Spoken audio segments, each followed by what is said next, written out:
did you get? I am well. Thank you so much to everyone for joining us. And for those of you watching, you're like, hey, this is not Manny's. Who is this person? For those of you that don't know, my name is Jupiter Peraza. I am the events manager at Manny's. So typically on a normal day, because today is not a normal day, I would be at Manny's physically in the space, and I would be facilitating events, making sure they get set up, making sure that they are executed properly. But, as part of our cyber conversations, I am now doing this and I am talking to you now. So this is my introduction. This is who I am. And I wanted to welcome you all to Manny Super Civic Cyber Conversations, where we are continuing our goal and mission to civically engage the public in a time of need as of now. And today we are joined by Aram Fischer. Aram is probably one of the coolest organizers that I've met while working at Manny's. Aram hosts these incredible events every last Saturday of the month. I believe you hosted one on February 29th, and it was called How the Electoral System Screws Californians. And for those of you that don't know, California, for the first time in a very long time, now plays a pivotal role in the nomination process this year. Previously, California wasn't slated to vote until early June, when the nominee had typically already been chosen. But to increase its influence, state officials moved its primary up to Super Tuesday for 2020. Aram, welcome. How are you today? I'm doing well. Yeah, staying inside, sheltering in place. Staying inside as we should. Keep us safe and also our community safe as well. Absolutely. Okay, so Aram, I want to get right to it. As I mentioned, you host this wonderful event every last Saturday of the month at Manny's about organizing and being engaged in the political process. So to begin, I wanted to ask you what organizing means to you and how did you get into it? So organizing is connecting people to aggregate power to make change. So really anything that you do that meets that description is organizing. That could be volunteerism, organizing people to build a house through Habitat for Humanity, or that could be strictly political, organizing people to win an electoral campaign.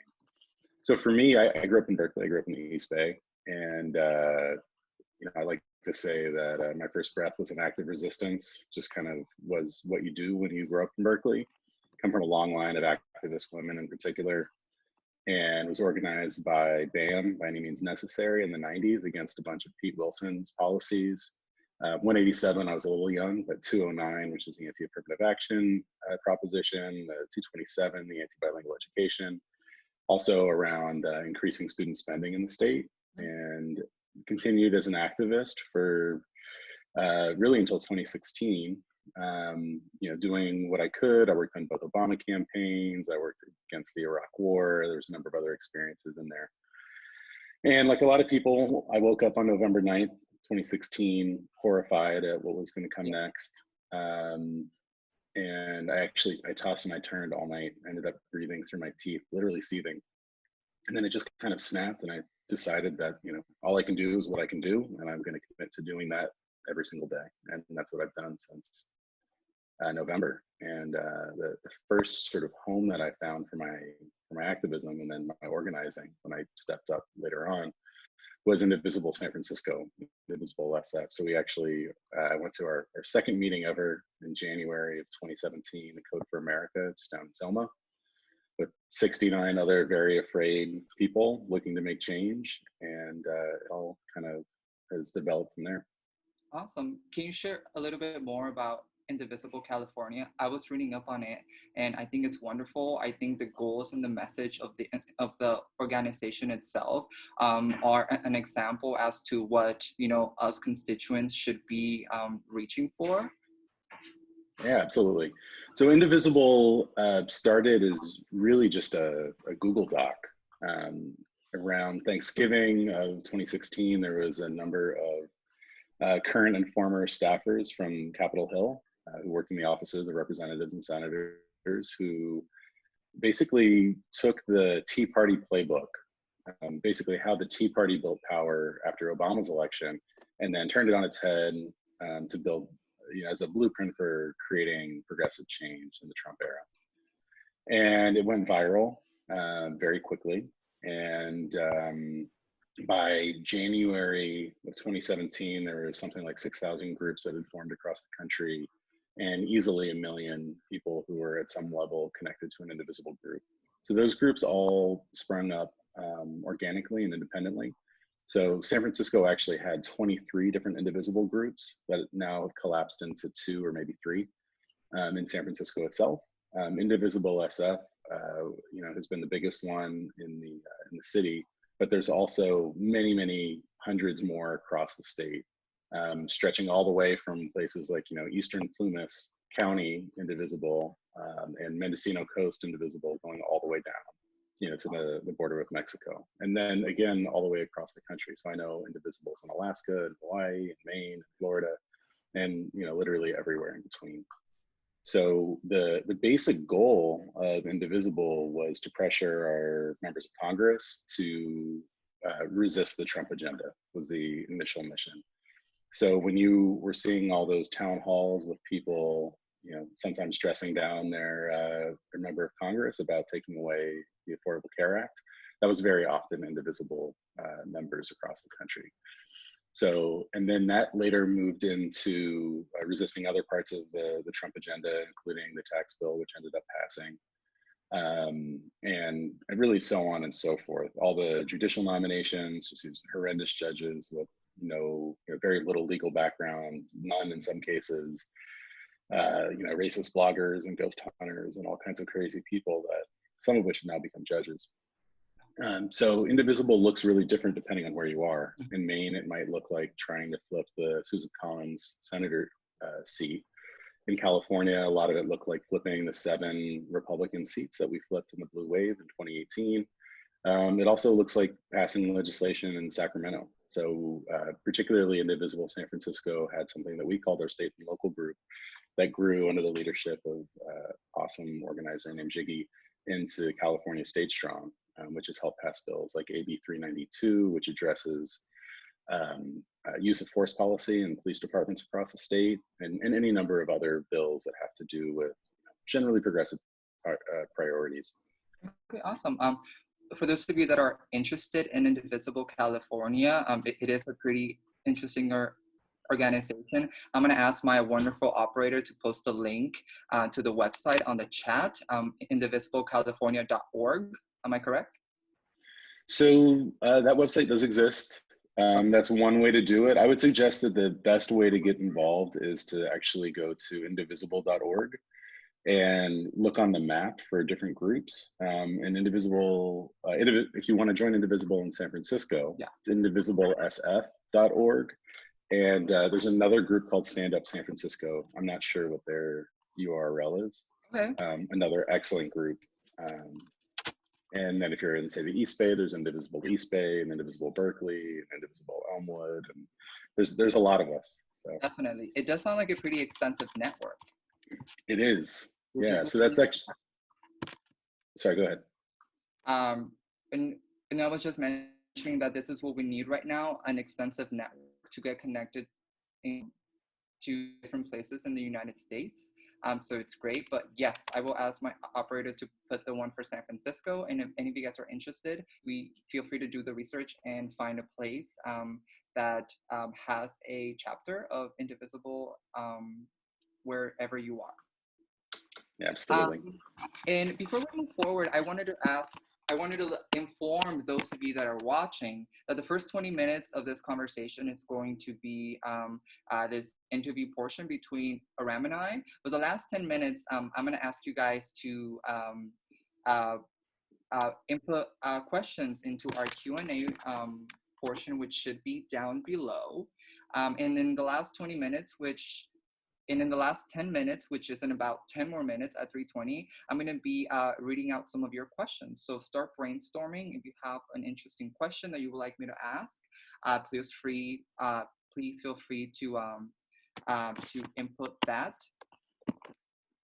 And I wanted to make a clarification of your name. I'm so sorry. It's all good. Aram. Aram. Yeah. Aram. Everybody say it with me at home. Aram. Aram. This is an everyday thing for me. All right, so moving on to my next question, because I definitely had a few questions. So, we are in shelter in place. Everybody should be at home. Nobody should be out and about because we are putting people in danger. So I wanted to ask you, how can an individual at home, like myself, how can I partake in the political process? And how can I join the fight in defeating Donald Trump? Because, we still have an election this November. And despite what's going on right now, and I'm sure it has a lot of people on the edge of their seat and pretty anxious, we still have to get Donald Trump out of office.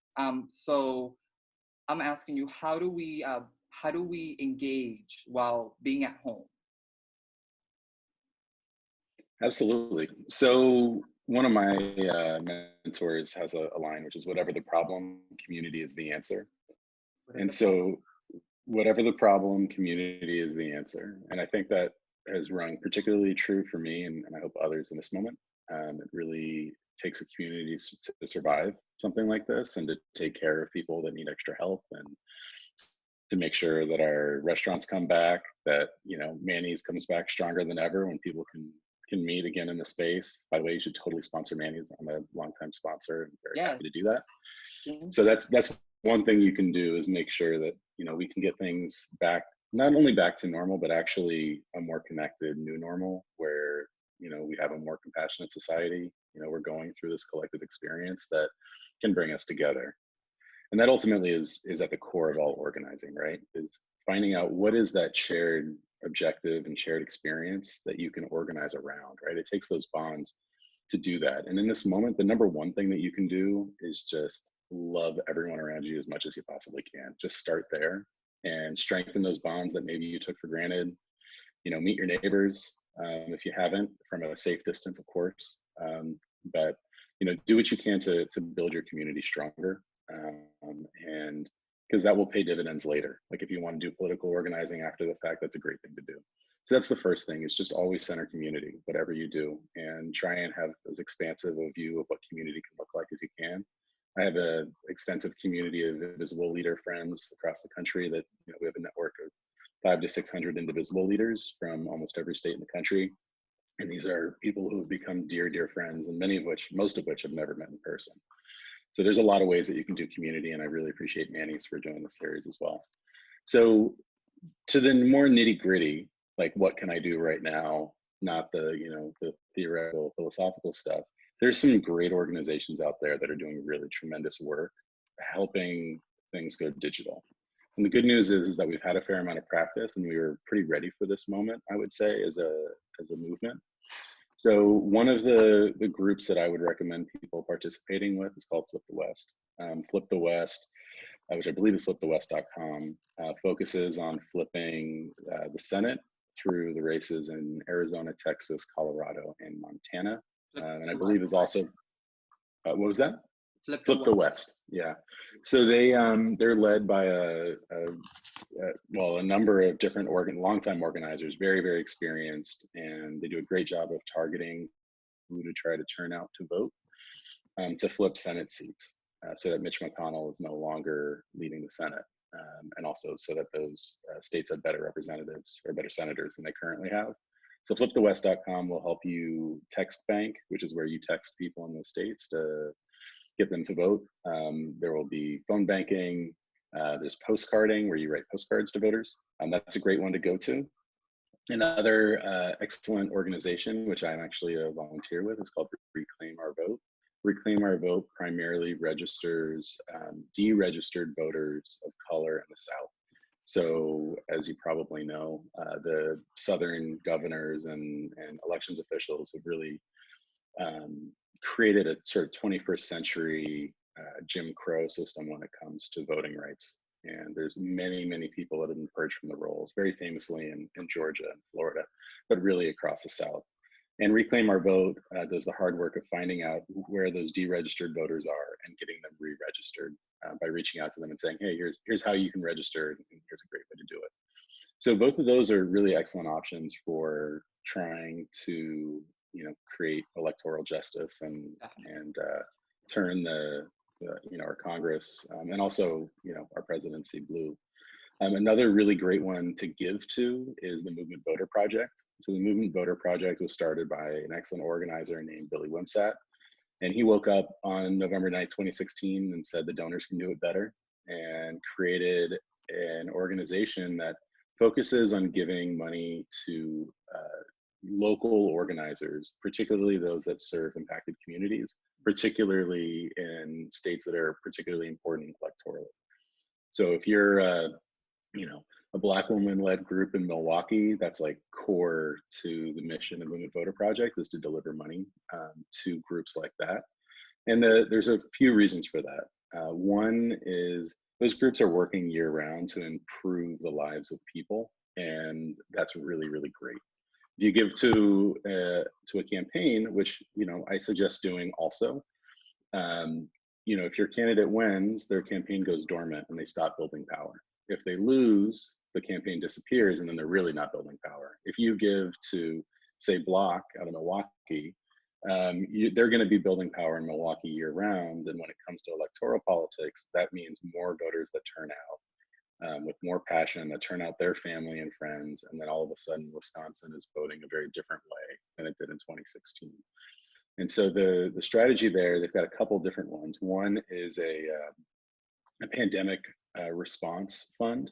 So a lot of these groups have seen funders pull out because they're having financial stress, or they also are normally organizing in person. They don't necessarily have computers or can't pay for a Zoom account. There's all these ways that they have to adjust on the fly, and they tend to have less means to do so. So this fund has already raised $800,000, which is fantastic. And I strongly encourage anyone to just raise money for the Movement Voter Project and to continue that. And I can put a link in here. Please feel free to do so. Do it in the chat to all panelists and all attendees, so everybody that's watching can also receive the chat. And yeah, I also think that's very important. Text banking, phone banking, and writing postcards, you said, right? Yeah, those are three excellent ways to make contact without being in close physical space. Yeah, exactly. But also to make sure that you're building that community, just to emphasize that. I mean, having more capacity when this hopefully comes to a close makes a huge difference. Yes. What was that one quote you said when community? Whatever the problem, community is the answer. Whatever the problem, community is the answer. That's right. Everyone hear that. Whatever the problem, community is the answer. Yeah, it's a Margaret Wheatley quote. Oh, I love that. All right, so we have 2 more minutes until we start accepting questions. We already received a few questions, and I'm really excited to discuss them. But my final question before we move on to Q&A. In your opinion, what will be the repercussions of this pandemic on political organizing? So how, once this all blows over, which it will, how is this going to change how we communicate and how we engage in the political process? Do you think that, that people will begin to engage virtually more than physically in person? I think people will engage a lot more. I think because the stakes are so much higher. Yeah. I mean, we're facing a life and death situation. I mean, my brother and his fiance are both frontline medical workers who are, facing really dire repercussions. My brother's already been exposed to COVID-19. Thankfully, he doesn't look like he contracted it, but he's going to be, in the hospital working with people, and so is his fiance, and it's possible that they get it. I know 6 or 7 people in my life who already have COVID. Thankfully, no one with serious, or I would say critical conditions right now, but that may change. And I think when we start seeing the real repercussions of poor governance, people are going to want to change the government, and they're going to understand that government has a really important role to play, particularly in these kind of calamitous situations. One thing that sort of quietly happened, what was overshadowed, was PG&E just admitted to manslaughter and paradise in the big fires that happened. And that's because when something that calamitous happens, the people, start paying attention and they demand that their government do something about it. And that's what happened. A lot of people worked on that. And now PG&E is going to be held accountable for what they did by not maintaining their equipment. There's going to be similar repercussions that happen up and down government from the municipal level all the way up to the presidency. And I, for one, as someone who sees a lot of injustice and dedicates a huge chunk of my life to fighting that injustice, Yeah. I'm really excited to have more people join in that fight. And I really encourage everyone, to do that. It will just make a huge difference in what our world looks like and who has the power. Definitely. And it's good that you mentioned PG&E. I just want to do a really quick plug. On Wednesday, April 1st at 5 p.m., we're going to be having the PG&E chair board, Jeffrey Black, on. So in case those that are watching, if you guys are interested in also hearing that conversation, you can find that on our website, which is www.welcometomanic.com. And before we move on to the Q&A, I wanted to also to mention that please, if you guys are able to, donate to us at Manny's. We put the link right in the chat, which is www.joinit.com. .org/Manny. So if you guys want to donate to us and help us continue our mission of civic engagement, please feel free to go to that link and donate. All right, so now let's move on to the Q&A questions. The first one that I'm going to read is by Jane.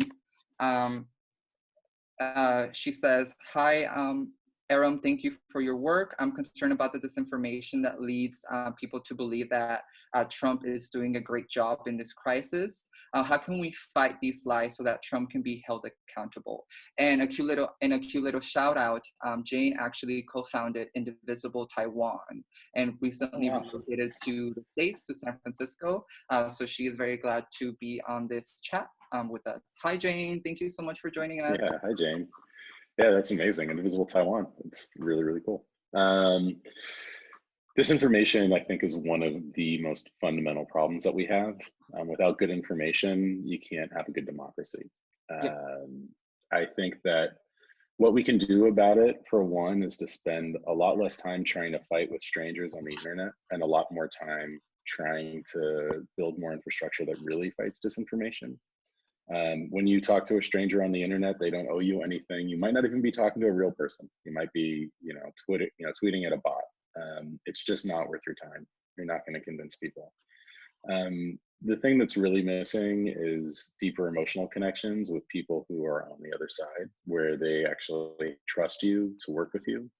One of my favorite groups in the country is working in Appalachia, and they're literally feeding the hungry. That's the core of their mission, is to feed the hungry people in that part of the country. And in so doing, they open up channels to be able to discuss what someone might have seen on Fox News that's actually misinforming them.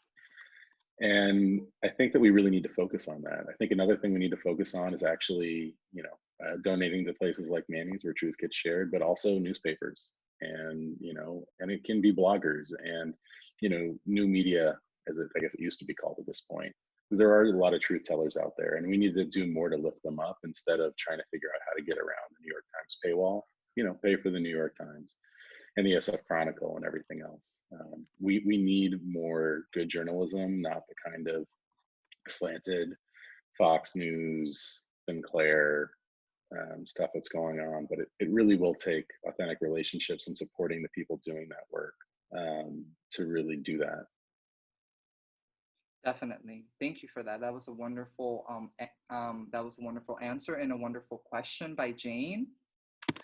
We have another one by Hannah Taylor, and she asks, what do you think are the strongest left-wing strategies being put forth to defeat the Cheeto in chief? I love that, Hannah. That's funny. So there's a lot of them. We sort of talk about the progressive wing of the Democratic Party and some people that aren't a part of the Democratic Party. The best examples are always local. I love Lucha, for example, in Arizona, which came together to defeat Sheriff Joe Arpaio, who was terrorizing and traumatizing particularly Latinx people in Arizona, and they've now continued on that fight to make more change in Arizona. And so there's a real possibility that Arizona is going to have 2 Democratic senators come November, which is almost unthinkable. I mean, Arizona is very synonymous with really extreme conservatism. And it takes groups like that who organize in their communities who really do that. I mean, the way to build power is not through the internet helps, right? The internet is a tool. It's not where you should live. The most important thing to do is to have contact with voters, to empower them, not just to try and get them to do what you want, but to figure out what their problems are, how we can solve those problems by working together. And in so doing, you bring people onto your team that way. So all the groups that I look at across the country that I think are doing the best work, that's the approach that they're taking. And it sometimes feels slower, but it's also way more rewarding. And in the long run, it's much more sustainable. Awesome, thank you. And moving on to the next question, we have 2 more. So this one and another one. This is from Robin. Hi, Robin. Under every GOP administration, labor unions suffer. Union membership has declined over 20% nationally since 1983. Given the current crisis with so many out of work, I have been trying to organize the restaurant industry into its first union, at least here in San Francisco. Many cooks are out of work with no pay, healthcare, sick leave, sources of income, etc. The Latinx community being hit especially hard. Do you have any advice for gaining traction, reaching large amounts of people, and ultimately starting a movement during a time when we can't meet in large numbers? Yes. First off, absolutely, I agree with everything you just said about the labor movement. That's where that long line of strong activist women I mentioned at the top of the call, being where I get my activism from, a lot of that came out of the labor movement. I think we're lucky, one, in California, that we're a fairly labor-friendly state, certainly relative to a lot of other states. So it's easier to organize a union. But the first step to unionizing is always going to be organizing. You need to get people together, working together, understanding that they have shared needs to be able to then address those shared needs. So that's the step one. And unfortunately, a lot of restaurant workers have a lot of time right now, which means that there's more, hopefully, attention and certainly more need to get organized. And to the extent possible, organizing those workers together so that they have a louder voice, so that when it comes to bailouts and any kind of action that's taken to support the restaurant industry later, the voice of the workers is a very loud and centered one. There's lots of unions out there that will help you form a union. I would defer to them on how to best do that. But the first step is to organize and to get enough people together who say, this is something that we want and we're willing to put our time and energy into. Thank you. All right, so last question is from an anonymous attendee. Let's call him John Doe, shall we? And it reads, we have been in a nightmare since Trump was elected. Our hearts have been broken over and over again. Many people are understandably exhausted. Yes, we are. What can we do to proactively bring new people into the movement? Are there organizations that are on the front lines recruiting new people? If not, can we start one? So there are lots of organizations that are recruiting new people. I've mentioned a number of them right now, all excellent ones. Another one that I realized I didn't mention before is turnout2020.org. They'll help you do remote work. Definitely a good resource to consider. Well, right now they're making calls and texts into Wisconsin to try and flip their Supreme Court race, which is a very, very important one for redistricting and gerrymandering in Wisconsin. That's another one. There's Bay Rising is a phenomenal sort of group of groups within the Bay Area, also Bay Resistance. That's a umbrella group for a lot of the groups from impacted communities around the Bay Area. I mean, we have lots of issues to deal with right here, from homelessness and overall housing issues, lots of food insecurity. I mean, there's so many, I mean, I could go on and on and on. I think the most important thing is to always take that first step. The first step is always the hardest when it comes to activism. If you can bridge that space between your intention and your action, you can find all kinds of incredible things to work on. And the thing that I would stress the most is choose something, right? Yeah. You're not going to solve the whole world, all of its problems all at once. There is not one person that can do that. And the most important thing is that you take your share, right? That you step up with whatever you've got, whether it's a skill or it's time or it's money, and that you give that. And the good news that I have for you is that when you give that energy, when you give that money, when you give what you have to offer, it just comes back to you in wonderful relationships. It comes back to you in good feelings, comes back to you in a more just society. And I just can't stress enough like how important I think it is that everyone really make their civic life one of the key things that they do on an ongoing basis. If that's 1 hour a week or 1 hour a month, we'll take it. Definitely. And I just wanted to give a shout out to Jennifer Dees. She posted a reference link on the chat about Reclaim Our Vote, which is helping get the vote among people of color, part of the Center for Common Ground, 2 online training sessions, and then you call for to send postcards to voters in other states. There is a link in the group chat, so if you guys are interested in getting involved, click on that link. And also my wonderful operator has been inputting all the different links to the organizations that we have been talking about, like turnout2020.org, bayrisingaction.org, bayresistance.org. And before we close off, because it is our time to go, I'm sorry, y'all.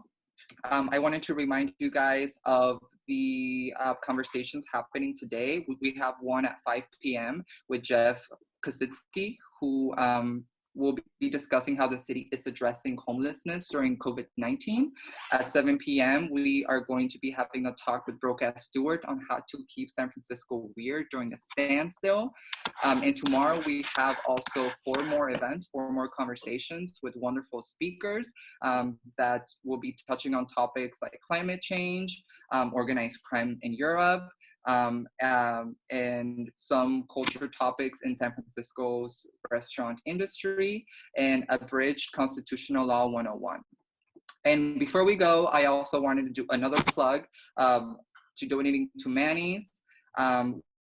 This is a time of need. Right now, we are not physically engaging folks, so we are doing this transition over to the virtual realm.